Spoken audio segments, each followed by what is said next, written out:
परिप्रश्नेन, तुलसी किस प्रकार उत्पन्न हुई और उसकी इतनी महिमा क्यों है? बच्चों, स्कंद पुराण में कथा आती है कि पूर्व काल में दो ब्राह्मण तीर्थ यात्रा के लिए चले। रास्ते में उन्हें एक तुलसी वन दिखा। एक ब्राह्मण ने तुलसी वन की परिक्रमा की और प्रणाम किया। यह देखकर दूसरे ब्राह्मण ने पूछा, ब्राह्मण, अन्य देवताओं, तीर्थों, व्रतों और मुख्य मुख्य विद्वानों के रहते हुए तुमने तुलसी वन को क्यों प्रणाम किया? तब पहले ब्राह्मण ने कहा, विप्रवर, पूर्व काल में जब सागर मंथन हुआ था तो उसमें से अमृत कलश भी निकला था।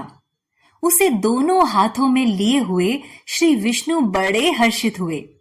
उनके नेत्रों से आनंद अश्रु की कुछ बूंदें उस अमृत के ऊपर गिरी। उनसे तत्काल ही मंडलाकार तुलसी उत्पन्न हुई।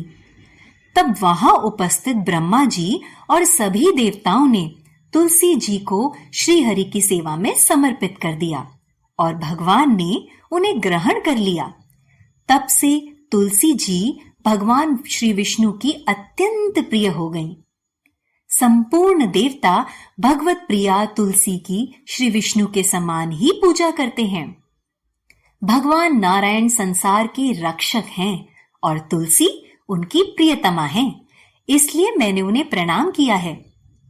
ब्राह्मण के इतना कहते ही वे दोनों जिस वट वृक्ष की छाया में बैठे थे वह वट वृक्ष गिर गया और उससे दो दिव्य पुरुष निकले।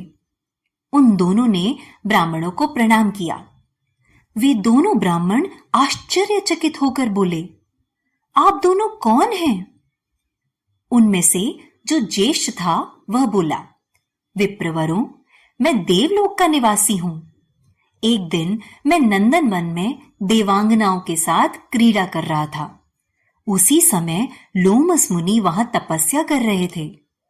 मेरे साथ क्रीड़ा करती हुई देवांगनाओं के मोती और हार तपस्यारत लोमश मुनि के ऊपर गिर पड़े, जिससे मुनि क्रोधित हो उठे और मुझे शाप दिया, तू ब्रह्म राक्षस होकर बरगद के वृक्ष पर निवास कर। ये मेरे दूसरे साथी पहले एक श्रेष्ठ मुनि थे। एक समय गुरु की आज्ञा का उल्लंघन करने से ये भी ब्रह्म राक्षस बन गए। इस प्रकार शाप से अत्यंत दुखी हो हम दोनों इस वट वृक्ष पर रहने लगे। आज आप धर्मपरायण ब्राह्मणों के मुख से भगवान श्री विष्णु का नाम और तुलसी दल की महिमा सुनकर हम दोनों को शाप से छुटकारा मिल गया। आज हमारी मुक्ति हो जाएगी। वे दोनों उन ब्राह्मणों को बार बार प्रणाम करके प्रसन्नता पूर्वक दिव्य धाम को गए। फिर वे दोनों ब्राह्मण परस्पर पुण्यमयी तुलसी की प्रशंसा करते हुए तीर्थ यात्रा के लिए चल पड़े।